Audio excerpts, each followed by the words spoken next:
اذا كان بتكلم عن الهواء والميه والشرب ودرجه الحراره، ما بالكم بقى لما اجي احط بقى ابدا ازود عوامل جديده. البشر اللي هم شياطين انس وجن بقى، هم بشر تاثيراتهم اقوى بكتير. اذا كان الهواء اللي احنا مش شايفينه ولا حاسينه ولا سامعينه لو اتغير نسبه هيغير مودنا، تلاقيك عصبي. وانت ممكن تبقى عصبي على فكره مش واخد بالك ان العصبيه دي اساسها ان الاكسجين منخفض، مش في بالك ابدا. اوقات اقول لكم حاجه انا لسه عارفها قريب برضو، اتعلمت وجودها، يعني عرفت علم، عرفت وجوده، بدات احاول استفيد منه، لسه مهمل شويه لكن عرفته. احنا اي احساس عندكم، اي احساس عندكم مش طبيعي، روحوا اعملوا تحليل فيتامينات على طول.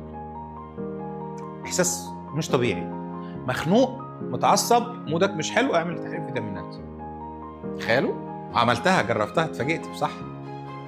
صح، اصل ايه؟ انت كجسم مش عباره عن مواد، عناصر كيميائيه، صح؟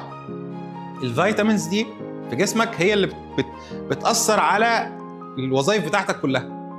فلما تلاقي نفسك مثلا مودك مش كويس ونفسك مخنوق ونفسك صعب، روح هتلاقي البي 12 ناقص والحديد، بس تظبطه تلاقي نفسك رايق.